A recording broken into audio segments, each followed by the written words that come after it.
IT job కోసం చూస్తున్నారా? ఐటీలో కెరియర్ బిల్డ్ చేసుకోవాలనుకుంటున్నారా? అయితే సమాధానం coding tutor.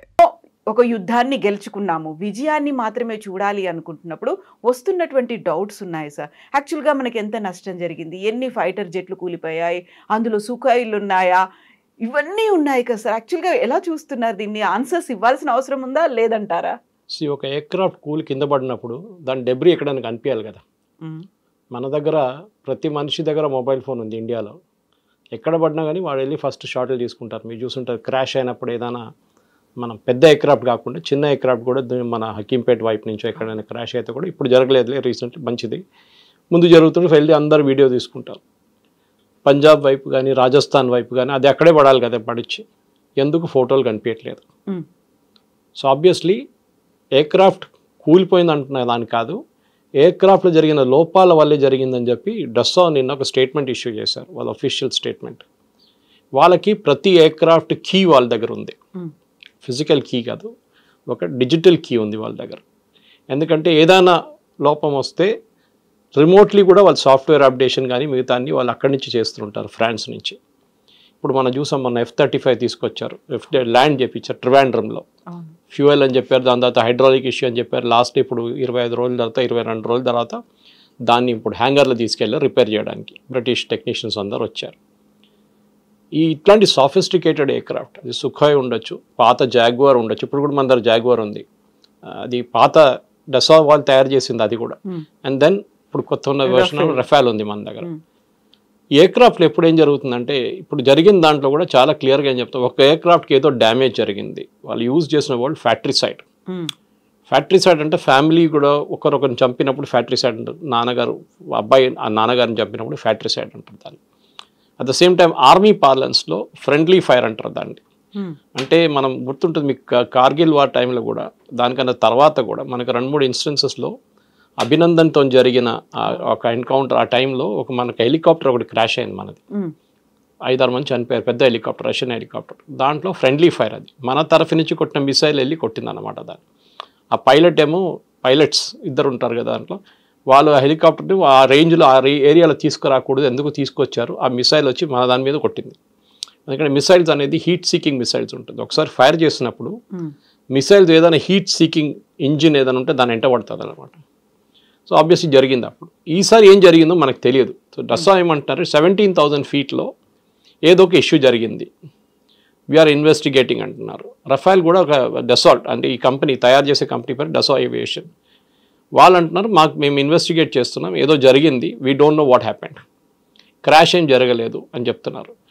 Chinese embassies world wide, ఇది మన స్టేట్మెంట్ కాదు, this is the French company statement, వీళ్ళు కావాలని చెప్పి మా మీద ఒక క్యాంపెయిన్ నడిపిస్తున్నారు చైనా. ఎందుకంటే చైనా ఇదే ఎయిర్క్రాఫ్ట్ చాలా కంట్రీస్కి అమ్మడానికి ట్రై చేస్తున్నారు. ఆల్రెడీ పాకిస్తాన్ వాళ్ళకి దొరికారు, ఎందుకంటే వాళ్ళ దగ్గర డబ్బులు లేవు, ఎవరు వాళ్ళకి ఎయిర్క్రాఫ్ట్ ఇవ్వరు, రష్యన్స్ ఇవ్వరు, కానీ యూఎస్ వాళ్ళు కూడా ఇవ్వరు వాళ్ళకి. ముందు F-16 ఎందుకు ఇచ్చారంటే ఆఫ్ఘనిస్తాన్లో ఫైట్ చేయడానికి ఇచ్చారు. దాంట్లో స్పెసిఫిక్ కండిషన్ కూడా ఏం పెట్టారంటే, to fight terrorist in Afghanistan అని చెప్పి ఎయిర్క్రాఫ్ట్ ఇచ్చారు, ఇంకే దేనికి వాడకూడదు అని చెప్పి. అప్పుడు కూడా మన వ్యతిరేకంగా వాడుకుంటున్నారు వాళ్ళు, కానీ వాళ్ళు చూపించేదని మేము చైనీస్ ఎయిర్క్రాఫ్ట్ వాడుకుంటున్నామని చూపిస్తున్నాం. ఈ కేసులో కూడా మనకి ఒక యుద్ధం జరిగితే లాస్ ఉంటుంది. Let us be very practical about it. Rahul Gandhi అడిగిన స్టేట్మెంట్, ఎన్ని ఎయిర్క్రాఫ్ట్ పోయింది అనేది ఎగ్జాక్ట్లీ చైనీస్ వాళ్ళు చేసిన క్యాంపెయిన్ అంటున్నారు. అది ఇప్పుడు మనం చెప్పట్లేదు. Again డసా aviation is saying it that Chinese embassies, Chinese world wide వాళ్ళ మార్కెటింగ్ టీమ్స్ ఏం చేశారంటే, అన్ని మార్క్డ్ ఇమేజెస్, లేనిపోయిన ఇమేజెస్, పాత క్రాష్ ఇమేజెస్ అన్ని తీసి ఏదో రఫాల్ పడిపోయిందని. వీళ్ళేమంటున్నారు, పడిపోయింది అంటున్నారు కదా, చూపియండి మాకు ఒక వీడియో చూపియండి, ఇండియా వైపు నుంచి తీసిన ఒక వీడియో మాకు చూపియండి. పాకిస్తాన్ వైపు పడుతుంది అనుకోండి, పాకిస్తాన్ వైపు మీరు చూపించచ్చు కదా, మీకు ఏం లేదు, అక్కడ కూడా మీరు మాఫ్డ్ ఇమేజెస్ చూపిస్తున్నారు. ఫస్ట్ ఆఫ్ ఆల్ మన ఎయిర్క్రాఫ్ట్ బార్డర్ క్రాస్ చేయలేదు, ఇటువైపునే ఉండేది. ఏదో టెక్నికల్ ఇష్యూ జరిగింది, 17,000 ఫీట్ అని చెప్తున్నారు వాళ్ళు చాలా క్లియర్గా. ఎందుకంటే ఫైటర్ ఎయిర్క్రాఫ్ట్ దానికన్నా పైన కూడా వెళ్తుంది చాలా మటుకు హైట్లో, కానీ ఏదో జరిగింది. వెరీ స్ట్రేంజ్లీ దాంట్లో నిన్న జరిగిన ప్రెస్ నోట్లో ఒక వర్డ్ యూజ్ చేశారు, ట్రైనింగ్ ఫ్లైట్ అంటున్నారు. సో ఐ వాజ్ వండరింగ్, ఈ వార్ జరిగే టైంలో ట్రైనింగ్ ఫ్లైట్ ఏంటనేది. సో అది కూడా ఒక క్లారిఫికేషన్ రావాల్సి వస్తుంది అనమాట. ఎయిర్ మార్షల్ భారతి అప్పుడు ప్రెస్ కాన్ఫరెన్స్ టైంలో చాలా క్లియర్గా చెప్పారు, losses are a part of the war, జరుగుతుంది. బంగ్లాదేశ్ వార్లో మన వైపు, అప్పుడు బంగ్లాదేశ్ వైపు మనకు ఎక్కువ ఎయిర్క్రాఫ్ట్ మనం కోల్పోలేదు. కానీ పాకిస్తాన్ వైపు మనకు ఆల్మోస్ట్ 70 ఎయిర్క్రాఫ్ట్లు పోయినాయి మనది. చాలా పెద్ద వార్ ఉండేది అండి, చాలా రోజులు నడిచింది 71 వార్. సో ఆ 71 వార్లో మనకు ఎట్లా అప్పుడు కూడా నష్టాలు ఉంటాయి. ఏ యుద్ధం జరిగినా కానీ సోల్జర్స్ చనిపోతారు, ఎయిర్క్రాఫ్ట్ దెబ్బతింటుంది, నేవల్ అసెట్స్ మీద అటాక్ ఉంటుంది, అన్నీ జరుగుతుంది. కానీ మినిమైజ్ చేయడానికి ట్రై చేస్తారు ఏ ఆర్మీ అని. కానీ ఇప్పుడు యుక్రెయిన్ రష్యా వార్ చూడండి, 1,00,000 మంది ఇక్కడ చనిపోయారు, 1,00,000 మంది అక్కడ చనిపోయారు. We're not talking civilians, army. ఆలోచించండి, ఆర్మీ అంటే ఆర్మ్ ఫోర్సెస్ అని చెప్పొచ్చు వాళ్ళది. మెయిన్లీ వాళ్ళ ఆర్మీయే, ఎందుకంటే నేవల్ అసెట్స్ ఎక్కువ ఏరియాలు లేవు అనమాట. సో ఈ ప్రాబ్లం మన దగ్గర ఎక్కడ జరిగిందంటే, రాహుల్ గాంధీ కానీ మిగతా వాళ్ళు అడిగే ఇదే స్టేట్మెంట్ చైనా అడుగుతున్నారు. సో రఫేల్ ఏమంటున్నారంటే, డసా ఏమంటున్నారు, కావాలని చెప్పి చైనా వాళ్ళ ఏజెంట్ని కూడా ఎంప్లాయ్ చేసుకున్నారు దీంట్లో. రఫేల్ అని అడుగుతున్నారు. ఎందుకంటే రఫేల్ ఈ ఎయిర్క్రాఫ్ట్ని చాలా నేషన్స్కి అమ్మారు ఆల్రెడీ. ఈజిప్ట్, ఖతార్ వీళ్ళందరూ కొనుక్కున్నారు. ఇంకా కొత్త నేషన్స్కి అమ్ముతున్నారు. సో ఎక్కడైనా డౌట్ వచ్చింది అనుకోండి, ఇప్పుడు చైనీస్ ఎయిర్ డిఫెన్స్ సిస్టమ్ ఇచ్చారు, అజర్బైజాన్కి ఇచ్చారు, పాకిస్తాన్కి ఇచ్చారు, పని చేయలేదు. మనం చూసాం కదా, మనం ఈజీగా కొట్టేసాం మొత్తం వాళ్ళ ఎయిర్ డిఫెన్స్ సిస్టమ్. ఇప్పుడు నెక్స్ట్ ఒక కంట్రీకి ఎలాంటి వాళ్ళు తీసుకోరు. అదే టైంలో మన బ్రహ్మోస్ ఇంత ఎఫెక్టివ్గా మనం యూజ్ చేసినప్పుడు ఏమైందంటే, ఆల్రెడీ ఫిలిపీన్స్ మన దగ్గర నుంచి 2 బ్రహ్మోస్ కొనుక్కున్నారు, 2 బ్యాటరీస్లో చాలా మటుకు మిసైల్స్ ఉంటుంది ఎక్స్ట్రా. 2 బ్యాటరీస్ కొనుక్కు ఇప్పుడు ఇంకా 2 అంటున్నారు. ఇప్పుడు చాలా మటుకు కంట్రీస్ గ్రీస్ అడుగుతున్నారంట మన వైపు నుంచి కావాలని చెప్పేసి. సో అమ్మొచ్చు అది. Even though it's Russian joint venture రష్యాతోని, కానీ మనకు 51% స్టేక్ ఉంది. So we have a higher stake in that అనమాట. ఈ జరిగిన దాంట్లో కూడా చాలా క్లియర్గా ఏంటంటే, ఒక యుద్ధం జరిగినప్పుడు మెచ్యూరిటీ మెయింటైన్ చేసుకోవాలి పొలిటికల్ పార్టీస్. మన వైపు నుంచి చూస్తున్న బీజేపీ వైపు నుంచి దానికోసం బీజేపీ కానీ మిగతా పార్టీస్ కూడా, ఈవెన్ శరద్ పవార్ లాంటి పార్టీ కానివ్వండి, మిగతా ఈవెన్ మమతా బెనర్జీ కూడా వాళ్ళు ఎక్కువ లొల్లి చేయలేదు. రాహుల్ గాంధీ ఒక్కరే కన్సిస్టెంట్గా సరెండర్ అని చెప్తున్నారు. సరెండర్ అంటే మీ ఆర్మీ సరెండర్ అయ్యారనమాట. మోదీ కాదు, మోదీ పేరు చెప్తున్నాడు కానీ it's obviously army whereas nobody surrendered. అందరికి తెలుసు ఎవరు డీజీఎంఓ కాల్ చేశారో, పాకిస్తాన్ డీజీఎంఓ మనకు కాల్ చేశారని చెప్పి ఎన్నోసార్లు వాళ్ళే చెప్తున్నారు. మా నూర్ఖాన్ ఎయిర్ బేస్ మొత్తం పోయిందని వాళ్ళే చెప్తున్నారు. 4 F-16 పోయింది అంటున్నారు, వాళ్ళకి అవాక్స్ పోయింది అంటున్నారు వాళ్ళు. ఇదంతా వాళ్ళు ఇచ్చిన స్టేట్మెంట్స్. బ్రహ్మోస్ కొట్టినప్పుడు మాకు 30 సెకండ్లే ఉండే రియాక్ట్ చేయడానికి అని చెప్పారు. చెప్పిన తర్వాత కూడా మన వైపు నుంచి రాహుల్ గాంధీ కన్సిస్టెంట్గా అటాక్ చేస్తున్నా అర్థం కావట్లేదు. ఇప్పుడు అర్థమైంది, ఎందుకంటే చైనీస్ వాళ్ళు ఉపయోగించిన one of the agents of China was Rahul Gandhi obviously. ఎందుకంటే చాలా క్లియర్గా తెలిసిపోయింది that he was asking the same information with Chinese were asking. Chinese వాళ్ళు అడుగుతున్న అదే ఇన్ఫర్మేషన్ రాహుల్ గాంధీ ఎక్కడ పడ్డది చెప్పండి మాకు, అప్పుడు తెలిసిపోతుంది కదా చెప్తే. కానీ చెప్పరు మన వాళ్ళు. ఏ జరిగినా కానీ ఆర్మీలో ఎయిర్ ఫోర్స్లో అన్లెస్ పబ్లిక్ ఏరియాలో వచ్చి పడింది అనుకోండి, అప్పుడు they will give a statement. కానీ పబ్లిక్ ఏరియాలో ఎక్కడ ఏం పడలేదు. ఆ ఎయిర్క్రాఫ్ట్ పాసిబిలీ తిరిగి వస్తున్నప్పుడు రన్వేలో దిగిందో లేదో, ఏదో డ్యామేజ్ అయిందో ఏదో అయి ఉంటుంది. సో దానికోసం Rafale says 1 aircraft is out of service. వాళ్ళు యూజ్ చేసిన వర్డ్ అది, out of service. So if it is right of simple. Otherwise వాళ్ళు రీప్లేస్ చేస్తారంటే దాన్ని రీప్లేస్ చేస్తారు రేపు. ఇది మన కార్ కొనేటప్పుడు ఉంటుంది, ఒక సంవత్సరం లోపల పని చేయకపోతే మొత్తం చాలా పెద్ద ప్రాబ్లం ఉంటే దాన్ని మెయింటెనెన్స్ చేయకపోతే దాన్ని రిటర్న్ చేసేస్తారు. ఇప్పుడు మనం చూసాం ట్రివాండ్రంలో వచ్చిన ఎయిర్క్రాఫ్ట్ కూడా అదే. ఫస్ట్ వాళ్ళు ఏమన్నారు, లో ఫ్యూయల్ అన్నారు. లో ఫ్యూయల్ తర్వాత చూస్తే హైడ్రాలిక్ అన్నారు. హైడ్రాలిక్ కోసం వాళ్ళ HMS ప్రిన్స్ ఆఫ్ వేల్స్ నుంచి ఒక హెలికాప్టర్ క్రూని తీసుకొచ్చారు. వాళ్ళు ట్రై చేశారు, వాళ్ళతో కాలేదు. మళ్ళీ వాళ్ళు రిటర్న్ వెళ్ళిపోయారు. మళ్ళీ కొత్త టీం మొన్న వచ్చారు, ఒక 40 మంది వచ్చారు వాళ్ళు రిపేర్ చేయడానికి. సో ఇదేదో చిన్న ఎయిర్క్రాఫ్ట్ కాదు, ఇదే కార్ రిపేర్ చేయడమో లేకుంటే ఒక 2-wheeler రిపేర్ చేయడం కాదు. ఇది $100 million ఎయిర్క్రాఫ్ట్ అంటే ఆలోచించండి దాని యాక్చువల్ రేట్ ఎంత ఉంటుంది మన ఇండియన్ కరెన్సీలో. సో ఆబ్వియస్లీ దీన్ని ఒక మెచ్యూర్ వేగా డీల్ చేయాల్సి వస్తుంది. ఇజ్రాయెల్లో చూడండి, ఇజ్రాయెల్లో వాళ్ళు ఇంతమంది ఇవాళ కూడా వాళ్ళు 4 సోల్జర్స్ని కోల్పోయారు, 5 ఇవాళ యంగ్ పీపుల్, 19-20 సంవత్సరాల ఉన్న సోల్జర్స్ గాజాలో. సో వాళ్ళు అడగరు, వాళ్ళ అపోజిషన్ పార్టీస్ అడగరు ఎక్కడ పడ్డారు అది చెప్పండి, మాకు ఎక్కడ పడ్డది ఇక్కడ చెప్పండి. మిసైల్స్ వచ్చి వాళ్ళ మీద కూడా పడ్డది కదా, హైఫాలో పడ్డది, టెలవీవ్లో పడ్డది. కానీ వాళ్ళు రియాక్ట్ కాలేదు, వాళ్ళు పాజిటివ్గా రియాక్ట్ అయ్యారు. సరే పడ్డది, డ్యామేజ్ అయింది, we're taking care of it, finished, matter ends. ఇక్కడ అది కాదు, మాకు ఎన్ని ఎయిర్క్రాఫ్ట్ పోయింది చెప్పండి, ఎన్ని ఎయిర్క్రాఫ్ట్ పోయింది. స్పెసిఫిక్గా ఎయిర్క్రాఫ్ట్ ఒక్కటే అడుగుతున్నారు, పాకిస్తాన్ వైపు ఎన్ని పోయిందని అడగట్లేదు మన వాళ్ళు. రాహుల్ గాంధీ కానీ మిగతా కొన్ని ఆపోజిషన్ పార్టీ వాళ్ళు పాకిస్తాన్ది ఎన్ని ఎయిర్క్రాఫ్ట్ పోయింది మాకు చెప్పండి అని చెప్తే మేము మళ్ళీ అదొక ఇంకొక లాజిక్ ఉంటుంది దానికి, అది లేదు. Anyway as of now డసా is taking care of it. మన ఎయిర్ ఫోర్స్ అయితే మాట్లాడరు దాని గురించి, సింధూర్ కూడా అయిపోయింది. కానీ పాకిస్తాన్ వైపు నుంచి ఇంకా స్టేట్మెంట్లు వస్తూనే ఉన్నాయి.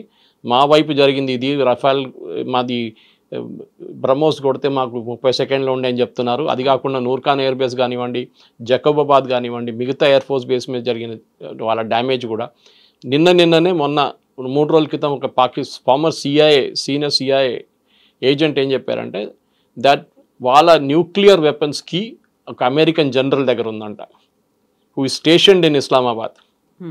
సో పాకిస్తాన్ కెనాట్ ఆపరేట్, వాళ్ళ న్యూక్లియర్ బటన్ వాళ్ళు ఆపరేట్ చేయలేరు వితౌట్ అమెరికన్ పర్మిషన్ కూడా కాదు, వాళ్ళు కీ ఆపరేట్ చేస్తేనే ఇది న్యూక్లియర్ మిసైల్స్ రిలీజ్ చేయొచ్చు. అది అమెరికా అక్కడ వచ్చి కూర్చున్నారు వాళ్ళు. ఎందుకంటే వాళ్ళకి భయం ఏంటంటే ఈ తాలిబాన్ చేట్లను లేకుంటే అల్ఖైదా చేట్లను లేకుంటే ఐసిస్ చేతులు వెళ్ళి పడిపోతే న్యూక్లియర్ వెపన్ రేపు వాళ్ళు తీసుకొచ్చి వాషింగ్టన్ మీద వాడేస్తారు, లేకుంటే న్యూయార్క్ మీద వాడేస్తారు. అది కాకూడదని చెప్పి చేస్తున్నారు అన్నమాట. సార్ ఇప్పుడు చివరికి పాకిస్తాన్ అయినా మాకు ఎంత నష్టం జరిగింది అనేది చెప్పుకుంటోంది, భారత్ ఎందుకు చెప్పుకోవట్లేదు? ఒక పారదర్శకత అనేది ఉండాలి, ఎందుకంటే డిఫెన్స్ సిస్టమ్ మీద పెట్టేదంతా మన డబ్బే కదా, చెప్పాల్సిన అవసరం ఉంది కదా అని. మీరు చెప్పింది రిప్లై కరెక్టే, కానీ కొన్ని దానికి సీక్రసీ మెయింటైన్ చేయాల్సి వస్తుంది. ఫర్ ఎగ్జాంపుల్ ఒక బ్యాటిల్లో, ఇవాళ జరిగిన ఒక బ్యాటిల్లో మనం ఒక ఫర్ ఎగ్జాంపుల్ ఎయిర్క్రాఫ్ట్ పక్కన పెడదాం, మనం ఒక టెర్రర్ ఆపరేషన్ జరిగింది, 4గురిని చంపేశాం, వాళ్ళ సిగ్నల్ మాకు దొరికింది, వాళ్ళు శాటిలైట్ సిగ్నల్ యూజ్ చేశారు, మేము శాటిలైట్ ఫోన్ పట్టుకున్నామంటే నెక్స్ట్ టైం వాళ్ళు శాటిలైట్ ఫోన్ వాడరు.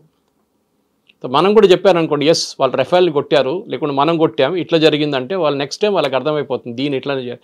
సో మిలిటరీ సీక్రెట్స్ అని ఉంటుంది. పాకిస్తాన్ ఏం చెప్తున్నారు, వాళ్ళ డ్యామేజ్ జరిగింది ఏదని చెప్తున్నారు, కానీ మన వైపు ఎక్కడ డ్యామేజ్ జరగలేదు. మనకు చూసాం మనం చాలా క్లియర్గా. మన వైపు వచ్చిన ఒక్క మిసైల్ కూడా 2-3 మిసైల్ సివిలియన్ ఏరియా మీద పడ్డది, ఒకటి సర్గోదా ఎయిర్ బేస్ మీద పక్కన వెళ్ళి పడ్డది, ఎయిర్ బేస్ మీద పడలేదు అది.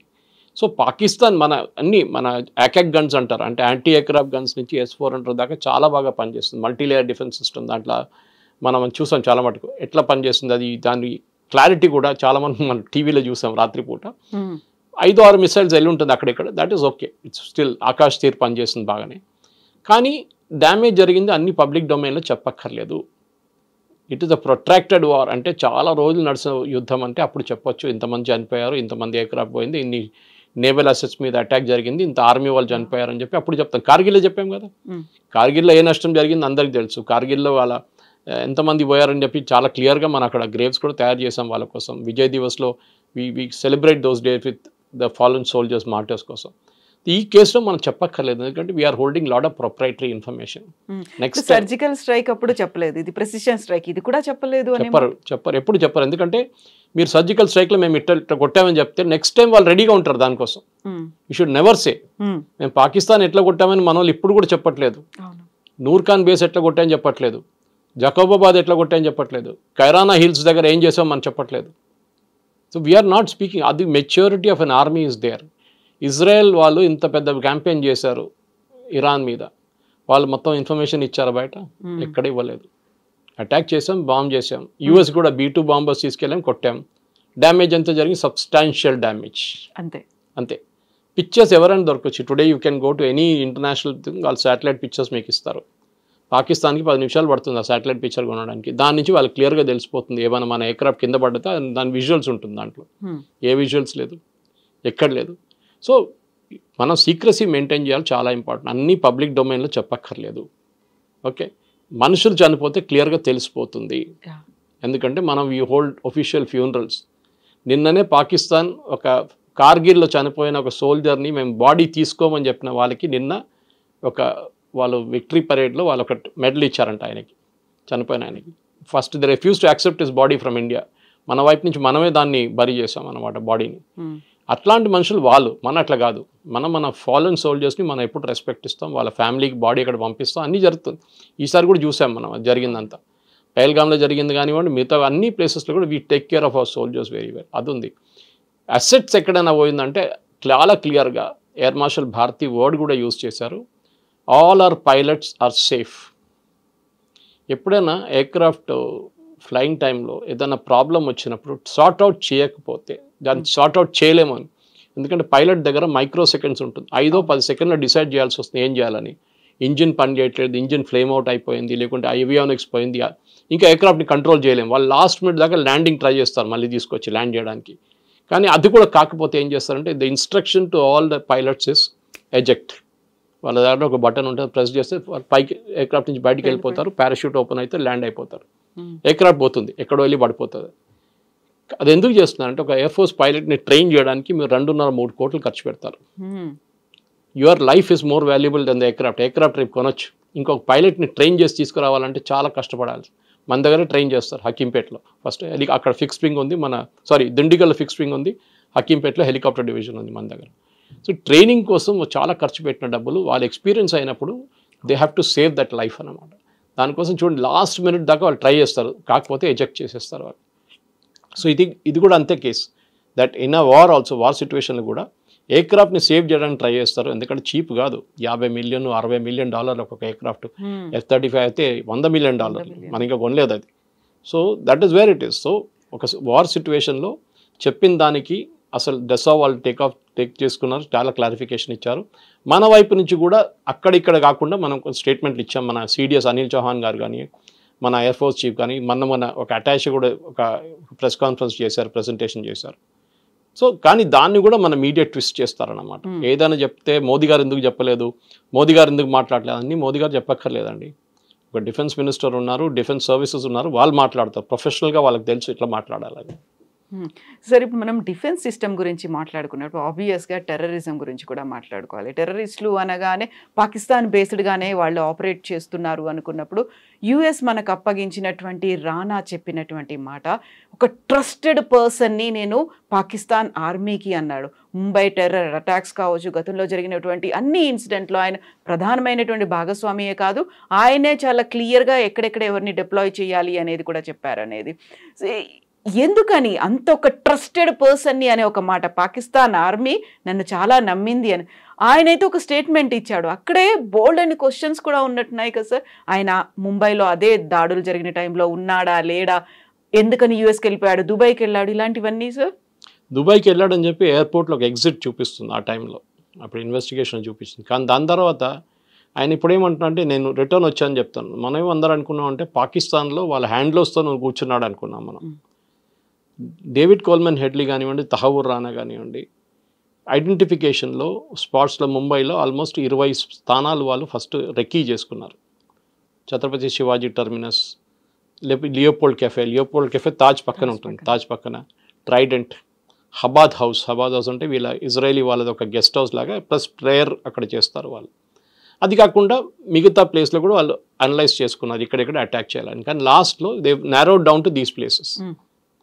కామా హాస్పిటల్కి తర్వాత వెళ్ళారు, ఇట్ వాజ్ అన్ఫార్చునేట్ థింగ్. అది ఎందుకు వెళ్ళారో ఎవరు తెలియట్లేదు క్లియర్గా.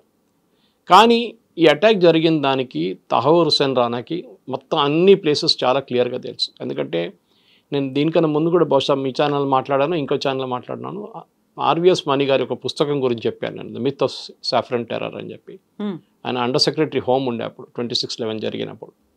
దాంట్లో చాలా క్లియర్గా ఏం చెప్పారంటే the entire attack, Pakistan coordinate చేసిన అటాక్లో భారతదేశం వైపు నుంచి కూడా చాలామంది హెల్ప్ చేశారు, మన వైపు నుంచి, ఎస్పెషలీ ముంబైలో. ఎందుకంటే మీకు ఆ రోజు సాయంత్రం వీళ్ళందరూ కోలివాడాలో దిగినప్పుడు పాకిస్తాన్ నుంచి టెర్రరిస్ట్ ఇంక్లూడింగ్ కసబ్తో ఉన్న వాళ్ళు 10-12 మంది ఉన్నారు. వాళ్ళు పెద్ద పెద్ద కిట్లు తీసుకొని దిగారు. మీరు ముంబైలో కోలివాడ నుంచి బయటకు వచ్చినప్పుడు మిమ్మల్ని అక్కడ ఉన్న ఫిషర్మెన్ వాళ్ళు అడుగుతారు మీరెవరు బాబు అని చెప్పి. ఆ రోజు ఎవరు ఏం అడగలేదు, అంటే వాళ్ళతో తోడు ఎవరో ఉన్నారు లోకల్ అసెట్.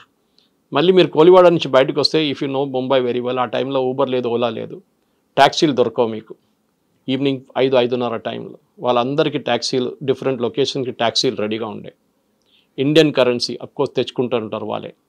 ఇదంతా ఎవరు చేయించారంటే న్యాచురల్లీ లోకల్ అసిస్టెన్స్ తీసుకున్నారు.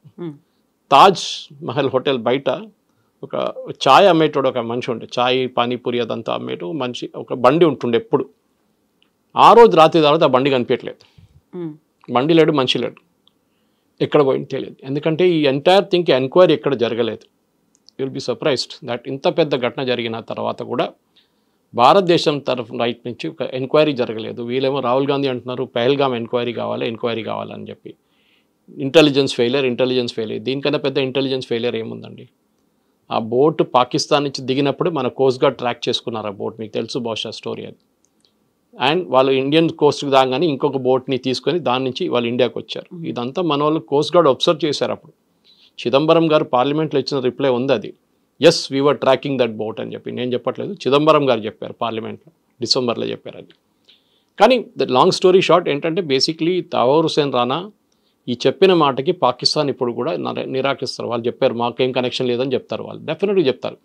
ఏ దొంగ చెప్తారండి నేను దొంగతనం చేశానని చెప్పాడు. ఇప్పుడు పోలీసు వాళ్ళకి అది కొడితే అప్పుడు ఆడు చెప్తాడు నేను దొంగతనం చేశానని చెప్పి. ఇది అదే సంగతి అనమాట. ఇప్పుడు ఈ కన్ఫెషన్ ఇచ్చేసారు, అయిపోయింది. దీని తర్వాత ఏంటి నెక్స్ట్? పాకిస్తాన్ని can we hold them accountable ఇన్ని సంవత్సరాల తర్వాత? చేయాలంటే అప్పుడే చేయాలండి. We should have gone to international court of justice. లేకుంటే మన వైపు నుంచి కూడా ఒక ట్రయల్ కండక్ట్ చేసి పాకిస్తాన్లో ఉన్న ఈ హ్యాండ్లర్స్, అఫ్కోర్స్ మన అందరికీ తెలుసు, లష్కర్ తోయిబా కానివ్వండి, జైషే మహమ్మద్ కానివ్వండి, వీళ్ళు చేపించిన వాళ్ళ మీద చర్యలు చేపియాలండే. అప్పుడు చేయలేదు, అప్పుడున్న కాంగ్రెస్ గవర్నమెంట్ చేయలేదు. తహోర్ హుసేన్ రానాని కూడా యుఎస్ పట్టుకున్నారు, మనం పట్టుకోలేదు. యుఎస్ పట్టుకున్న తర్వాత అది కూడా ఒక వీసా వైలేషన్ మీద పట్టుకున్నారు. ఓకే, ఆ టైంలోనే వీళ్ళకి డౌట్ వచ్చింది. ఎందుకంటే యుఎస్లో కస్టమ్స్ వాళ్ళు కూడా అబ్జర్వ్ చేస్తున్నారు ఇమిగ్రేషన్, వీళ్ళు ఫ్రీక్వెంట్లీ పాకిస్తాన్కి వెళ్తున్నారు, వస్తున్నారు, ఎందుకు అని చెప్పి డౌట్ వచ్చి అప్పుడు అరెస్ట్ చేసిన మంచి అప్పుడు జరిగిందనమాట అరెస్ట్. దాని తర్వాత ఆయన బెయిల్ రిలీజ్ చేశారు, మళ్ళీ అరెస్ట్ చేశారు ఇంకొక కేసులో.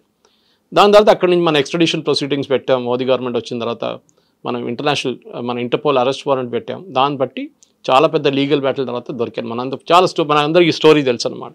కానీ రానా చెప్పిన అదే స్టోరీని కరాబరేట్ చేయాలంటే చాలా క్లియర్గా పాకిస్తాన్లో ఉన్న ఐఎస్ఐ ఏజెంట్లు, అంటే ఐఎస్ఐ అంటే పాకిస్తాన్ ఆర్మీని, అది లష్కర్ తోయిబా, జైషే మహమ్మద్ అంతా ఫ్రంట్ ఎండ్ వీళ్ళు. ఇన్ఫ్యాక్ట్ మీరు ఈ ఆపరేషన్ సింధూర్ జరిగినప్పుడు కూడా మీరు చూసుంటారు, ఒక ఫ్యూనరల్ జరిగింది, స్టేట్ ఫ్యూనరల్. 3 టెర్రరిస్ట్కి పాకిస్తాన్ ఫ్లాగ్ డ్రేప్ చేశారు. పాకిస్తాన్ ఆర్మీ సీనియర్ ఆఫీసర్స్ వచ్చి సెల్యూట్ కొట్టారు. పాకిస్తాన్ సోల్జర్స్ ఆ బాడీని క్యారీ చేశారు. మీరు టెర్రరిస్ట్ ఉన్నప్పుడు మీరు ఎందుకు చేస్తున్నారండి పాకిస్తాన్ ఆర్మీ? పాకిస్తాన్ ఏం చేశారంటే ఐఎస్ఐ వాళ్ళు డెప్యుటేషన్ వెళ్తారు టెర్రరిస్ట్ గ్రూప్స్కి. సో మీ మేజర్ కానివ్వండి, కర్నల్ లెవెల్ కానివ్వండి, ఈవెన్ సోల్జర్ జవాన్ లెవెల్లో వాళ్ళని డెప్యూట్ చేస్తారు టు ట్రైన్ దెమ్. వాళ్ళు ఈ స్ట్రైక్లో చనిపోయారు. ఆ మస్జిద్ లోపల వాళ్ళు కూడా ఉన్నారు ఆ రోజు మనం కొట్టినప్పుడు. సో న్యాచురల్లీ వాళ్ళ సోల్జర్స్ చనిపోయినప్పుడు వాళ్ళు టెర్రరిస్ట్ అని చెప్పి పక్కన పడేయలేరు కదా. They have to show that respect. It's mean open admission అనమాట. మీరు అడిగిన ప్రశ్నకి ఐఎస్ఐ కనెక్షన్ ఉందంటే yes, here is the proof. Sponsor చేస్తున్నారు. ఇప్పుడు వాళ్ళు రిటర్న్ ఇస్తారని చెప్పి బిలావల్ భుట్టో చెప్తున్నారు. అది పాత కథ, అది ఏం జరగదు ఎప్పుడు. ఎందుకంటే ఫస్ట్ ఆఫ్ ఆల్ దావూద్ ఉన్నారంటే దావూద్ లేడు పాకిస్తాన్లో, దుబాయ్లో ఉన్నాడు. మళ్ళీ అంటాడు చనిపోయింది అంటారు, మళ్ళీ దావూద్ ఎక్కడ కనిపిస్తారు మళ్ళీ. ఇదంతా అందరికి తెలిసిన స్టోరీ. అది పాకిస్తాన్ FATF లిస్ట్ నుంచి బయటకు వచ్చారు ఇప్పుడే, గ్రే లిస్ట్ నుంచి, ఫైనాన్షియల్ టాస్క్ ఫోర్స్ నుంచి. దట్ ఈస్ టెర్రరిజం స్పాన్సర్ చేస్తున్న నేషన్గా. మనం ఆ ప్రెషర్ ఎప్పుడు పెట్టుకుంటూ రావాలి. మీరు చూసుంటారు పెహల్గాం తర్వాత ఇవాళ దాకా ఒక మేజర్ అటాక్ జరిగిందండి జమ్మూ కాశ్మీర్లో. ఎందుకు మనం అడగాల్సింది? బికాస్ ఇండియా ఏం వార్నింగ్ ఇచ్చారంటే నెక్స్ట్ టైం ఒక అటాక్ జరిగితే మా సెక్యూరిటీ ఫోర్సెస్ మీదో లేకుండా మా సివిలియన్స్ మీద నడుస్తుంది, మేము పాజ్ బటన్ ప్రెస్ చేసి మళ్ళీ ప్లే చేసేస్తాం ఇంకోసారి. Operation Sindoor will restart. We have not cease fire పెట్టగానే ఆపరేషన్ సింధూర్ ఆపలేదు. We will start the war again. పాకిస్తాన్కి అదొక భయం ఉంది ఇప్పుడు, దట్ ఇదైనా ఇక్కడ వెళ్ళి ఇవ్వడానికి కొడితే మా మీద వస్తుంది కదరా బాబు అని చెప్పి వాళ్ళు ఇప్పుడు వీళ్ళ మీద కంట్రోల్ ట్రై చేస్తున్నారు. దానికోసం Bilawal Bhutto statement that we will hand over him అని చెప్పి. ఎవరిని పాసిఫై చేయడానికి అంటారు, ఎవరిని సాటిస్ఫై చేయడానికి? They know better and we know better అది కాదు అనే మాట. అందులో హఫీజ్ సయీద్ కొడుకు కూడా అంటున్నాడు ఆయన ఎవరు మా నాన్నని ఇవ్వడానికి అనే మాట. ఇంతకీ హఫీజ్ సయీద్ ఎక్కడున్నాడు? జైల్లో ఉన్నాడా, ఫ్రీగా తిరుగుతున్నాడా అనేది? ఇది ఏంటంటే పాకిస్తాన్ ఆర్మీ, పాకిస్తాన్లో రెండే నడుస్తుందండి, Allah and army, religion and army. Civilian అడ్మినిస్ట్రేషన్కి అక్కడ ఏఎస్ఏ లేదు. సో బిలావల్ భుట్టో కాదు, షహబాజ్ షరీఫ్ చెప్పినా కానీ టెర్రరిస్ట్ వారిని ఓవర్ రూల్ చేస్తారు వాళ్ళు. మీరు చూసుంటారు మొన్న కూడా ట్రంప్ లంచ్కి పిలిపించింది షహబాజ్ షరీఫ్ని కాదు, వాషింగ్టన్లో వైట్ హౌస్లో అసీం మునీర్ని పిలిపించారు. They know it. Even cease fire talks నడుస్తున్నప్పుడు కూడా యుఎస్ వైపు నుంచి వాళ్ళ సీనియర్ లీడర్స్ మాట్లాడుతున్నప్పుడు, అది వైస్ ప్రెసిడెంట్ వ్యాన్స్ అయితే మాట్లాడలేదు కానీ డిఫెన్స్ సెక్రటరీ ఎవరైనా మాట్లాడుంటారు, వాళ్ళు మాట్లాడినప్పుడు కూడా అసీం మునీర్తో మాట్లాడారు. వాళ్ళకి తెలుసు పాకిస్తాన్లో ఎవరు నడిపిస్తారు గవర్నమెంట్ అనేది. సో మీరు అడిగిన ప్రశ్నకి ఇదే, దట్ వీళ్ళకి అథారిటీ లేదు, పాకిస్తాన్ ఆర్మీ నడిపిస్తున్నారు. ఇది ఎందుకు చెప్తున్నారంటే ఒక ఇంటర్నేషనల్ కన్జంప్షన్ చెప్తున్నారు. చూడండి మేము ఇంత ఓపెన్గా ఉన్నాం, మేము మా దగ్గర టెర్రరిస్ట్ ఉంటే మేము ఇచ్చేస్తూ ఉంటున్నాం, కానీ భారతదేశం ఒప్పుకోవట్లేదు అనే మాట కూడా అన్నాడు. మన వద్దంటావా? వీళ్ళేమంటారు అప్పుడు ఇంకేదో కండిషన్ పెడతారు దానికి, అరే మీ వైపు ఉన్న RSS వాళ్ళని మాకు ఇచ్చేయమంటారు. అది అన్నీ వస్తుంది అట్లాంటి కండిషన్. మనకు తెలుసు ఇదంతా ఎక్కడ వేర్ ఇట్ లీడ్స్ టు అని తెలిసిపోతుంది. సమజ్దార్కు ఇషారా కాఫీ అంటారు హిందీలో.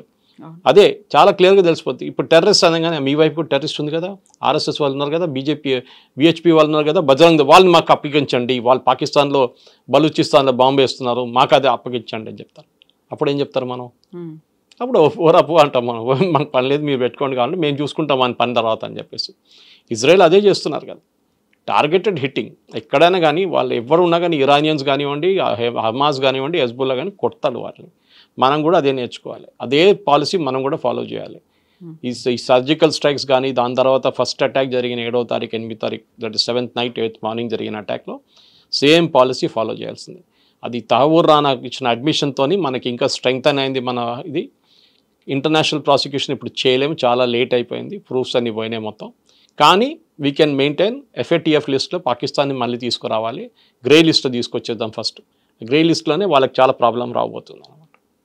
సో ఇవన్నీ ఇప్పుడు మీరు చెప్పినట్టుగా ఎలా ఎస్టాబ్లిష్ చేస్తారు సార్? ఎస్, నేను ఒక ట్రస్టెడ్ పర్సన్ని అని చెప్పాడు రానా, అయితే దాన్ని ఎస్టాబ్లిష్ చేయడానికి ఆల్రెడీ అన్నీ వాష్అవుట్ అయిపోయాయి, అక్కడ ఏవీ లేవు, అక్కడ విట్నెస్ లేవు, అసలు ఏవీ లేనప్పుడు ఎలా ఎస్టాబ్లిష్ అవుతుంది? మారల్ విక్టరీ అండి, అంతే. మనందరికి తెలుసు, రానాను తీసుకొచ్చి మన ఒక కండిషన్ పెట్టారు యుఎస్ కోర్టు, రానాని డెత్ సెంటెన్స్ ఇవ్వకూడదు అని చెప్పేసి. అది వీళ్ళందరూ హ్యూమన్ రైట్స్ వాళ్ళు చేస్తారు. ఈవెన్ యూకే కోర్ట్స్ అదే చెప్తారు, విజయ్ మాల్యాను పంపించమంటే మీకు అక్కడ జైల్లో టాయిలెట్లు బాగలేవంట, జైల్లో పడుకోవడానికి కింద పంపిస్తే వీళ్ళకి ఏసీ ఇవ్వట్లేదంట అని చెప్పి, దోమలు ఉన్నాయని చెప్పి పంపించట్లేదు అక్కడి నుంచి, యూకే నుంచి. ఇది కూడా అంతే సంగతి. కానీ రానా మన దగ్గర చనిపోయేదాకా జైల్లోనే ఉంటాడు, బయటికి రాడు ఎట్లయినా. కానీ ఆయన ఇచ్చిన ఇన్ఫర్మేషన్ మనకి పబ్లిక్ కన్జంప్షన్ మీలాంటి నాలాంటి చెప్పేది 2% బయట చెప్తారు జరిగిందని, మిగతా అంతా వాళ్ళ దగ్గర ఉంటుంది డీటెయిల్స్. ఏంది, ఎవరు, ఎట్లా, ఏం చేయించారు, ఏ ఆర్మీ. అప్పుడున్న army officers, Pakistan army officers ఉండరు, చనిపోయి ఉంటారు చాలామంది, ఇప్పుడు దాకా తెలియదు, రిటైర్ అయితే అయిపోయి ఉంటారు 100%. సో జరిగిన దానికి పర్వేజ్ ముషరఫా లేకుంటే ఇంకెవరైనా రెస్పాన్సిబుల్ అంటే then we have to take care of that ఆ టైంలో. కానీ ఇట్స్ టూ లేట్. కానీ ఒక మారల్ విక్టరీ లాగా that we have established, yes Pakistan did it అని అందరికి తెలుసు. మీరు చెప్పినట్లు అందరికీ తెలుసు పాకిస్తాన్ చేయించారా, ఐఎస్ఐ చేయించారని. కానీ వీ కుడ్ ప్రూవ్. ఆ టైంలో మనం ప్రెషర్ పెడితే, మన్మోహన్ సింగ్ టైంలో ప్రెషర్ పెడితే డెఫినెట్గా they would have been result. కానీ మన్మోహన్ సింగ్ గారు ఆ టైంలో అగ్రీ చేయలేదు. ఈవెన్ బాంబింగ్ కోసం అప్పుడున్న ఎయిర్ ఫోర్స్ చీఫ్ చెప్పారు, గుర్తుంటుంది, రీసెంట్లీ కూడా ఆయన చెప్పారు, we were ready with a plan to bomb Pakistan, మనం చేసినట్లే ఈసారి చేసినట్లనే. కానీ మన్మోహన్ సింగ్ గారు వద్దని చెప్పారు, ఇట్లా అగ్రవేట్ ద సిచ్యువేషన్, ఇంకా సిచ్యువేషన్ ఇంకా స్పాయిల్ అయిపోతుంది, వద్దని చెప్పేసి ఆపేశారు, ఆలోచించారు. సో ఇప్పుడు మసూద్ అజర్ ఎక్కడున్నారు, సఫీద్ ఎక్కడున్నారు అనేది, హఫీజ్ సయీద్ ఎక్కడున్నారు? అందరు పాకిస్తాన్లోనే ఉన్నారు. వాళ్ళ ఫ్యామిలీ మొత్తం చనిపోయారు కదా హఫీజ్ అంటే, వాళ్ళ ఫ్యామిలీని ఇడిచేసి ఎక్కడనే వెళ్తారా? వాళ్ళు పాకిస్తాన్ ఆర్మీ ప్రొటెక్షన్లో ఉంటారు ఎప్పుడు, ఎస్పెషలీ ఐఎస్ఐ ప్రొటెక్షన్లో. ఆర్మీ కూడా కాదు, ఐఎస్ఐ ప్రొటెక్షన్లో ఉంటారు వాళ్ళు. వాళ్ళని సెక్యూర్ ప్లేస్లో పెట్టుకుంటారు వాళ్ళు పాకిస్తాన్లో, ఆబ్వియస్లీ. ఎందుకంటే ఒకటి వాళ్ళు బయట కనిపించకూడదు, కనిపిస్తే దెన్ ఇట్స్ అడ్మిషన్ దట్ వీళ్ళు ఇక్కడే ఉన్నారని చెప్పేసి. సో వాళ్ళ సన్నిన్లో కానివ్వండి, వాళ్ళు పంపించి వాళ్ళ మీటింగ్లన్నీ అడ్రస్ చేస్తున్నారు. ఇప్పుడు వాళ్ళ కొడుకు చెప్పారు కదా, మా నాన్న పంపించి వీరెవరు రా నాయన అని చెప్పేసి, అది సేమ్ కండిషన్. సో ఆబ్వియస్లీ కొడుకు అక్కడ ఉంటే నాన్న కూడా అక్కడ ఉన్నాడు ఇక్కడ పక్కన అని చెప్పేసి. కానీ బయట వెళ్ళొద్దు. ఇప్పుడు ఈ సిచ్యువేషన్లో బయట వెళ్తే మళ్ళీ ఒకటైతే మిమ్మల్ని ఇండియాలో ఏదైనా డ్రోన్ పెట్టి చంపేస్తారు, లేకుంటే ఇది జరుగుతుంది, దట్ పబ్లిక్కి చెప్తారు, ఇంటర్నేషనల్ చూడండి అక్కడే ఉన్నాడు, ఇది terrorist and designated terrorist. It is not India designated terrorist, UN designated terrorist. అది చాలా పెద్ద డిఫరెన్స్ అన్నమాట. సో బయట కనిపిస్తే Pakistan is obligated to arrest him. కానీ ఎప్పుడు చెప్తారు లోకంలో ఒక సేయింగ్ ఉంది ఇంగ్లీష్లో, 1 man's terrorist and other man's freedom fighter అని. వీళ్ళేమని చెప్తే మొన్న కూడా అసీం మునీర్ ఏం చెప్తారు, పాకిస్తాన్ కశ్మీర్లో ఉన్న ఫ్రీడమ్ ఫైటర్స్ని సపోర్ట్ చేస్తారు, అంటే టెర్రరిస్ట్ని సపోర్ట్ చేస్తారు ఇండైరెక్ట్గా. This is a common language. మనం ఒక మాట మనం మర్చిపోకూడదండి, ఇది లైఫ్ లాంగ్ జరుగుతూనే ఉంటుంది మనకి. ఈ ప్రాబ్లం ఎక్కడ పోదు.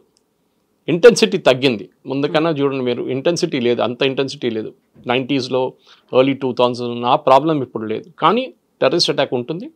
మనం కూడా ఇజ్రాయెల్ లాగా దీంతో బతకాల్సింది మనం నేర్చుకోవాల్సి వస్తుంది. కానీ ఒకటి, మన మీద దాడి జరిగితే 10 సార్లు ఇంట్రెస్ట్తో సహా కొట్టాలి వాళ్ళు. సో ఇప్పుడు ఇజ్రాయిల్ అంటే లేటెస్ట్ టెక్నాలజీని డెవలప్ చేసుకుంది, అక్కడ ఐరన్ డోమ్ని డెవలప్ చేసుకుంది, వాళ్ళకి కావాల్సినటువంటి అన్ని లేటెస్ట్ టెక్నాలజీ, డిఫెన్స్ సిస్టమ్ అంతా ఉంది. అలాంటి టెక్నాలజీ, అలాంటి డిఫెన్స్ సిస్టమ్ మన దగ్గర ఇండిజినియస్ టెక్నాలజీ అండ్ బయట నుంచి కూడా పెట్టుకోవాలి అంటే we have to give more budget కదా, చాలా ఎక్కువ. 50,000 crores ఇచ్చారండి. దిస్ మిడ్ బడ్జెట్లో 50,000 crores, అట్ ఈస్ జూన్ జూలైలో ఇచ్చారు. మనకున్న అడ్వాన్స్ డిఫెన్స్ సిస్టమ్ పనిచేస్తుంది, చాలా బాగా పనిచేస్తుంది, మనం చూసాం. కానీ we should not rest on hour laurels అంటారు ఇంగ్లీష్లో. ఏదో మనం ఈసారి గెలిచేసాం అయిపోయిందని కాదు. చైనా వాళ్ళు కాన్స్టెంట్గా, తుర్కీ వాళ్ళు కాన్స్టెంట్గా వాళ్ళు ఏదో పాకిస్తాన్కి వెపన్స్ ఇస్తుంటారు. మొన్న కూడా ఆర్మీ వాళ్ళు ఒక బ్రీఫింగ్లో చెప్పారు చాలా క్లియర్గా దట్ చైనా ఇచ్చిన రియల్ టైమ్ ఇంటెలిజెన్స్, ఎందుకంటే పాకిస్తాన్ దగ్గర శాటిలైట్ లేదు, చైనా ఇచ్చిన ఇంటెలిజెన్స్తో పాకిస్తాన్ పనిచేశారు ఈ యుద్ధంలో, ఆపరేషన్ సింధూర్లో. అంటే చైనా వాళ్ళు కూడా పాకిస్తాన్లో కూర్చొని చేపించారని అని చాలా క్లియర్ అడ్మిషన్. టుర్కీ వాళ్ళిద్దరు చనిపోయారని చెప్తున్నారు మన బాంబింగ్లో, వాళ్ళు ఈ డ్రోన్స్ అని సెటప్ చేసి పాకిస్తాన్కి ఇచ్చారంట.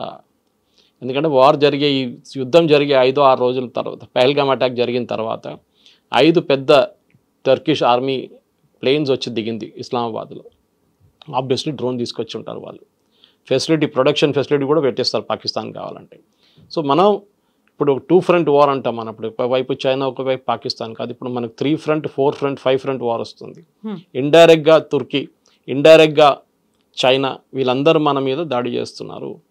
సో మనం కూడా రెడీ ఉండాలి. దానికోసం మనం ఏం చేయాలి, వాళ్ళ ఎనిమి ఎవరు ఉన్నారో వాళ్ళని హెల్ప్ చేయాలి. సో మన ఈ కేసులో అర్మీనియాని హెల్ప్ చేస్తున్నాం. అజర్బైజాన్తో వాళ్ళకి గొడవ ఉంది. నకోర్నా ఖరాబాగ్ ఏరియాలో ఒక పెద్ద మన లాగానే పాకిస్తాన్ ఆర్మీ ఇండియా కొట్టుకుంటున్నట్టు కాశ్మీర్ ఏరియాలో వాళ్ళ దగ్గర ఒక నకోర్నా ఖరాబాగ్ అనే ఏరియా ఉంది. Armenia is a Christian country and Azerbaijan is Islamic country. So మనం అర్మీనియాని హెల్ప్ చేస్తున్నాం, ఇప్పుడు కాదు ముందు నుంచి చేస్తున్నాం.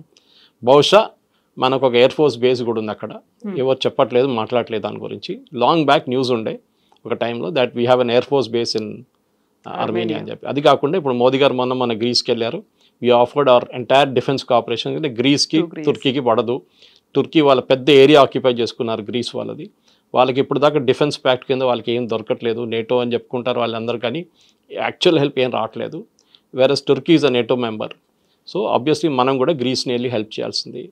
అండ్ నిన్న కూడా పేపర్లో ఒక రిపోర్ట్ వచ్చింది that India is offered to give unspecified number of missiles. అంటే పేరు లేదు, మిసైల్స్ ఇవ్వబోతున్నాం. భయం ఉంటే చాలు టర్కీకి దట్ ఇండియా మిసైల్స్ అక్కడ వచ్చి కూర్చున్నది. వాళ్ళు బ్రహ్మోస్ పంపించారో, ఆకాష్ తీర్ పంపించారో, అగ్ని పంపించారో మనకు తెలియదు, కానీ అక్కడ ఉందని చెప్తే దే గెట్ అ మెసేజ్, మీరు పాకిస్తాన్ హెల్ప్ చేస్తే మేము ఇక్కడి నుంచి మిమ్మల్ని కొడతామని చెప్పేసి. సో మనకి ఇక్కడ శత్రు దేశాలు అలా మెల్లిమెల్లిగా పెరిగిపోతున్నాయి, +1 అన్నట్టుగా యాడ్ ఆన్ అయిపోతున్నప్పుడు మన ప్రధానమంత్రి ఏంటి, ఒక చిన్న చిన్న దేశాలకు వెళ్తున్నాడు. ఘనా వెళ్ళారు, ఇటు ట్రినిడాడ్ టొబాగోకి వెళ్ళారు, ఒకేసారి 5 దేశాలు కంటిన్యూ చేసుకొని వచ్చేసారు. అంత అవసరమా అని వచ్చేటువంటి మాటలకు ఏం చెప్తారు మీరు? ఒక్కొక్క దేశంలో మీరు అనలైజ్ చేస్తే ఘనా కానివ్వండి, ఇప్పుడు లోకంలో అన్నిటికంటే ఎక్కువ ఏ దేశమైనా కానీ, ఈవెన్ ట్రంప్ రేర్ ఎర్త్స్ గురించి చూస్తున్నారు. రేర్ ఎర్త్స్ అంటే మినరల్స్, లిథియం ఉండొచ్చు, మిగతా మెటల్స్ ఉండొచ్చు. మన దగ్గర మోనోజైట్ శాండ్స్ ఒకటి ఉంది కేరళ వైపు, దాని నుంచి మనం యురేనియం కూడా ప్రొడ్యూస్ చేస్తాం. ఇప్పుడు అన్నిటికంటే పెద్ద ప్రాబ్లం ఏమొస్తుందంటే నెక్స్ట్ 6 నెలలకి మ్యాగ్నెట్స్ లేవు మన దగ్గర. మ్యాగ్నెట్స్ అనేది ఎలక్ట్రానిక్ ఐటమ్స్లో మన కెమెరాలు ఉండొచ్చు, మన సిస్టమ్స్ ఉండొచ్చు, వెహికల్స్ ఉండొచ్చు, దీంట్లో చిన్న చిన్న మ్యాగ్నెట్స్ యూస్ చేస్తారు. ఇది మొత్తం కంట్రోల్ చైనా చేతిలో ఉండే ఇప్పుడు దాకా. మనం ఇన్వెస్ట్ చేయలేదు దాని మీద, మనం దాన్ని పట్టించుకోలేదు అసలు. చైనా పంపిస్తున్నాడు కదా, అక్కడ తీసుకుందాం, మన ఎందుకు పెట్టాలి ఫ్యాక్టరీ అని చెప్పి. ఇప్పుడు చైనా వాళ్ళు బంద్ చేసేసారు. మీరు చూడండి, నెక్స్ట్ 6 months మీకు కార్లు దొరకవు, వెయిటింగ్ లిస్ట్ పెరుగుతుంది. కోవిడ్ టైంలో మనకు చిప్స్ ఇవ్వటం రాలేదనుకోండి, కొరియా నుంచి చిప్స్ రాలేదు ఆ టైంలో, మనకు ప్రాబ్లం వచ్చింది. సో మోదీ గారు ఈ దేశాలకు వెళ్ళి వాళ్ళతో టైఅప్ చేసుకుంటున్నారు. వాళ్ళ దగ్గర ఈ న్యాచురల్ రిసోర్సెస్ ఉంది, కానీ వాళ్ళు తవ్వి తీయడానికి వాళ్ళ దగ్గర డబ్బులు లేవు. సో వీఆర్ ఆఫరింగ్ మనీ, అదంతా బయటికి రాదు, అదంతా అగ్రిమెంట్లో వాళ్ళు సైన్ చేసుకున్నారు, విట్ ఈస్ నాట్ డిస్క్లోజ్డ్. ఎక్కడైనా ఘానా కానివ్వండి, జాంబియా కానివ్వండి, బ్రెజిల్ కానివ్వండి, అర్జెంటీనా, ఎవ్రీ ప్లేస్ మోదీ గారు వెళ్ళిన ప్లేస్లో న్యాచురల్ రిసోర్సెస్ చాలా ఉన్నాయి. వాళ్ళకి డబ్బులు కావాలి, వీ విల్ గివ్ 50 million లేకుండా 100 million ఇచ్చి ఒక జాయింట్ వెంచర్ కంపెనీ పెట్టి మనం అక్కడి నుంచి we will dig it out. దానికోసం వెళ్తున్నాం. మనం అనుకుంటే చిన్న చిన్న ట్రినిడాడ్ అండ్ టొబాగో ఎందుకు, చాలా క్రూషియల్ రిసోర్సెస్ ఉన్నాయి ఈ ప్లేసెస్లో అన్నింటిలో. So we have to ensure మనం దీన్ని డెఫినెట్గా గయానా లాంటి దానికి అని చెప్పాము, గుర్తుంటుందా మీకు? అండమాన్స్ దగ్గర గయానా లాగా ఆయిల్ ఫీల్డ్స్ అని చెప్పాము. So why did you go to Guyana, why did you go to Trinidad and Tobago? ఒక పెద్ద ఇండియన్ కమ్యూనిటీ ఉందనుకోండి, అది వాళ్ళ ప్రైమ్ మినిస్టర్ కూడా ఒక ఇండియనే, అంటే ఎక్స్పాట్రీ, అంటే నెక్స్ట్ జనరేషన్ ఇండియన్ అనమాట, 3rd generation. కానీ ఇప్పుడున్న ప్రధానమంత్రి కానీ ప్రెసిడెంట్ కానీ, నాట్ జస్ట్ మోదీ గారు, ఎవరైనా కానీ ఇంటర్నేషనల్ విజిట్స్కి వెళ్తున్నప్పుడు వాళ్ళ కంట్రీ దగ్గర ఉన్న ప్రోడక్ట్స్ని అమ్మడానికి ట్రై చేస్తారు. ఒకటి, అక్కడి నుంచి ఏం తెప్పించుకోవాలి అది చూస్తారన్నమాట. ఇప్పుడున్న పరిస్థితుల్లో మన దగ్గర ఎక్కువ న్యాచురల్ డిపాజిట్స్ ఉన్నది ఒకటి, మన వైపు కాశ్మీర్ వైపు లదాఖ్లో ఉంది ఒకటి, అది ఇంకా ప్రాస్పెక్ట్ చేయలేదు, ఆ టైం పడుతుంది దానికి. రెడీమేడ్గా ఉన్నది ఈ కంట్రీస్ దగ్గర ఉంది, కానీ వాళ్ళ దగ్గర టెక్నాలజీ లేదు ఒకటి, నెక్స్ట్ వాళ్ళ దగ్గర ఈ తవ్వి బయటికి తీయడానికి ఉన్న డబ్బులు లేవు వాళ్ళ దగ్గర, మైనింగ్ అండ్ మినరల్ కోసం అది చేయాలి. మీరు యుఎస్ కూడా చూసుంటారు. యుఎస్ యుక్రెయిన్తో ఏం డీల్ చేసుకున్నారు అదే కదా. అవును. ఇప్పుడు రష్యా ఇండియాకి ఆఫర్ చేస్తున్నారు. ఇప్పుడు రష్యా ఆఫర్ చేస్తున్నారంట ఇండియాకి, మీరు తీసుకోండి మా దగ్గర రేర్ ఎర్త్స్ ఉంది మీరు తీసుకెళ్ళండి అని చెప్పేసి. Rare earths will be the next biggest battle. ఎందుకంటే మీకు నెక్స్ట్ ఎలక్ట్రిక్ వెహికల్స్ కానివ్వండి, మిగతా అన్ని టెక్నాలజీస్లో నెక్స్ట్ జనరేషన్. ఇప్పుడు మన ఎట్లా దీనికన్నా ముందు యురేనియం కొట్టుకున్నాము, ఇప్పుడు దాని బదులు uranium is already available in plenty ఇప్పుడు మీకు చాలా కంట్రీస్లోనే. నెక్స్ట్ రేర్ ఎర్త్స్ కావాలంటే నేను చెప్పిన ఈ మ్యాగ్నెట్స్ కానీ మిగతా అన్ని ఐటమ్స్కి we will have to start ఇండియాలో. ఇప్పుడు ఆల్రెడీ నిన్న అనౌన్స్ చేశారు ఒక స్కీము పిఎల్ఐ కింద, that India will start making magnets ఇక్కడే అని చెప్పేసి. అది కాకుండా కోలార్ గోల్డ్ ఫీల్డ్స్లో కూడా మోదీ గారు నిన్న క్యాబినెట్ పర్మిషన్ ఇచ్చారంట, దట్ అక్కడ కూడా తవ్వి న్యాచురల్ మినరల్స్ ఉంది తీయమని చెప్పారంట. అక్కడ ఇన్ని జరుగుతున్నాయి సార్, అటు విదేశాలకు వెళ్తున్నారు, అక్కడ వాళ్ళతో ఒప్పందాలు అవుతున్నాయి, ఇక్కడ స్వదేశంలో జరుగుతోంది. ఇన్ని అయినప్పటికీ కూడా మోదీ ఎప్పుడూ మాట్లాడరు, ఏం జరుగుతుందో బయటికి వివరాలు చెప్పరు. ప్రతిపక్షాలు ఇంత అడిగినప్పటికి కూడా ఓపెన్ అవ్వరు. వాళ్ళకి ఏం చెప్తారు? ఇలాంటి విమర్శలు బోల్డ్ అని ఉన్నాయి. ఏం చెప్పక్కర్లేదండి, అన్నీ చెప్పక్కర్లేదు. సైలెంట్గా పనిచేయండి, your work will speak for it self అంటారు ఇంగ్లీష్లో. మీరు ఏం చెప్తున్నారో అది ఆ పని నడుస్తుంది అనమాట. మోదీ గారు ఏదో ఒక రోజు రిటైర్ అయిన తర్వాత ఒక పుస్తకం రాస్తారు, అప్పుడు దీంట్లో అన్నీ వస్తుంది అనమాట. ఒకటి మనం గుర్తుపెట్టుకోవాలి, మోదీ గారు ప్రధానమంత్రిగా స్వేరింగ్ ఇన్ చేసినప్పుడు అది ఏ ముఖ్యమంత్రి చేసినా కానీ మంత్రి చేసినా కానీ ఒక వర్డ్ యూజ్ చేస్తారు, that I will not convey this information to any person or persons under మీ. ఇది నేను చేస్తున్నది అన్నీ నేను బయట చెప్పక్కర్లేదు. ఒక ప్రెస్ కాన్ఫరెన్స్ ఉంటుంది, గానాలో ప్రెస్ కాన్ఫరెన్స్ ఉండే, మిగతా ప్లేస్లో ప్రెస్ కాన్ఫరెన్స్ ఉండే, అన్నీ ఉండే కదా. ప్రెస్ కాన్ఫరెన్స్కి ఏం ప్రాబ్లం లేకుండా అక్కడ మోదీ గారు ఎప్పుడు ప్రెస్ కాన్ఫరెన్స్ అడ్రస్ చేయాలంటే భారతదేశంలో చేయరు, కానీ బయట వెళ్ళి చేస్తారు. ఆ రోజు కూడా అడ్రస్ గానాలో అడ్రస్ చేశారు, ట్రినిడాడ్ అండ్ టొబాగోలో ఇండియన్ కమ్యూనిటీని అడ్రస్ చేశారు. వాళ్ళకి అన్ని ప్లేసెస్ చేస్తున్నారు. ఒప్పందం ఏం పెట్టాం, 10 ఒప్పందాలు చేశారు. జయశంకర్ గారు 5, గడ్కరీ గారు 2, పీయూష్ గోయల్ గారు 3, నిర్మలా సీతారామన్ గారు 2, ఇట్లా అందరూ సైన్ చేసుకుంటారు అగ్రిమెంట్లు. సో అగ్రిమెంట్స్ ఆర్ సైన్, కానీ కొన్ని అగ్రిమెంట్స్ పేపర్లో బయట కనిపించదు. ఎందుకంటే ట్రంప్ పక్కన కూర్చున్నారు, చూస్తున్నారు మీరు ఏం తీసుకుంటున్నారు, ఎక్కడ గురించి ఏం గుంజుకుంటున్నారు. ఇప్పుడు చూస్తున్నాం కదా, మన ఇండియా కూడా రష్యా నుంచి ఆయిల్ కొనకూడదు అంటున్నారు. మనం ఎప్పుడు 40% మన ఆయిల్ రష్యా దగ్గర నుంచి వస్తుంది. మనకి ముందు మనం వెస్ట్ ఏషియా నుంచి తీసుకుంటుండే, సౌదీ అరేబియా కానీ ఇరాన్ కానీ, అక్కడి నుంచి మనం ఆయిల్ తీసుకుంటే ఇరాక్ నుంచి, కువైత్ నుంచి. ఇప్పుడు అది కాకుండా we're now buying oil from Russia 40%. ఎందుకంటే మనకి $60 పర్ బ్యారెల్కి ఇస్తున్నారు, ఒకసారి 50కి ఇస్తున్నారు పర్ బ్యారెల్ రష్యా. ఇంకా రష్యా మీద అంత కంప్లీట్ బ్యాన్ పెట్టేశారు యూఎస్, కానీ మనం కొంటున్నాం. ట్రంప్ ఏమో నేను మొత్తం బ్లాక్ లిస్ట్ చేస్తే చేసుకోని చెప్పారు మోదీ గారు, ఏం కావాలో చేసుకొని చెప్పారు, కానీ చేయరు, భయం ఉంది. ఇప్పుడు కూడా ఇష్యూ చేసిన లిస్టు మీరు చూసుంటారు, నిన్న ఒక పెద్ద లిస్టు ఇష్యూ చేశారు ట్రంప్. 17 దేశాలు 16 దేశాలు ఉన్నాయి దాంట్లో. దట్ మీన్ టారిఫ్ 40 నుంచి 30, థాయిలాండ్ ఉంది దాంట్లో, జపాన్ ఉంది దాంట్లో, కొరియా ఉంది దాంట్లో. పెద్ద పెద్ద దేశాలు, at least Japan and Korea are big names అనమాట. కానీ భారతదేశం పేరు లేదే దాంట్లో. ఎవరు అడగట్లేదు ఎందుకు ఆపోజిషన్ వాళ్ళు. రాహుల్ గాంధీ ఏమంటారు, మోదీ గారు ఏదో సీక్రెట్ అగ్రిమెంట్ చేసుకున్నారు యూఎస్తోనని. ఇంటర్నేషనల్ టారిఫ్, ఇంటర్నేషనల్ ట్రేడ్లో మనం బయట ఎక్కువ మాట్లాడకూడదు. మనం ఏం చేయాలంటే చుప్చాప్ చెప్పించుకొని మన అడ్వాంటేజ్ తీసుకొచ్చి మనం రిటర్న్ వచ్చేసేయాలి అంతే. మనది ఒక్కటే స్టిక్కింగ్ పాయింట్ ఏంటంటే మన బియ్యం అక్కడ అమ్మడానికి మన ఎస్పెషలీ మన అగ్రికల్చర్ ప్రొడ్యూస్ పెద్ద ప్రాబ్లం ఉంది. యూఎస్ సబ్సిడీ ఇస్తారు వాళ్ళ ఫార్మర్స్కి, మనం సబ్సిడీ ఇస్తాం మన ఫార్మర్స్కి. ఇది రెండు మ్యాచ్ కావట్లేదని చెప్పి యూఎస్ గొడవ చేస్తున్నారు. So we will find a way out. మనం యూఎస్ నుంచి బియ్యం కొనక్కర్లేదు, వాళ్ళు ఇచ్చిన బియ్యం కూడా ఎవరు కొన్నారు ఇక్కడ. వాళ్ళు ఇంకా ఏమైనా ప్రోడక్ట్స్ పంపిస్తే ఇక్కడ కొంటారు మార్కెట్లో. రేట్ ఎక్కువ ఉంటే ఎవరు కొనరు, మనకు అందరూ తెలిసిన స్టోరీ అది అన్నమాట. సో వీ విల్ వెయిట్, చూద్దాం ఏమవుతుంది. పీయూష్ గోయల్ గారు వెళ్ళారు, నెగోషియేట్ చేశారు. లాస్ట్లో వాళ్ళకి విసుకొచ్చేసింది అమెరికన్స్కి. పీయూష్ గోయల్ వద్దు మాకు అని చెప్పారంట. ఈయన చాలా టఫ్ నెగోషియేటర్, ఆయన chartered accountant first of all. ఈయన వద్దు మేము ఇంకెవరైనా పంపి అంటే మోదీ గారు చెప్పారండి ఇంకెవరు లేరు, ఆయన వస్తారని చెప్పారు. ఆయన వస్తారు, ఆయనే నెగోషియేట్ చేస్తారు మీతో, ఆయన అక్కడ కూర్చొని నెగోషియేట్ చేస్తున్నారు ఇప్పుడు. So we will wait. దానికోసం ఈ లిస్ట్లో August 1 నుంచి ఉన్న లిస్ట్లో భారతదేశం లేదు. బ్రిక్స్ మీద ఏదో పెట్టారు 10% అని, అది ట్రిపికల్ ట్రంప్ బ్లఫ్, అది ఏం జరగదు. Thank you so much.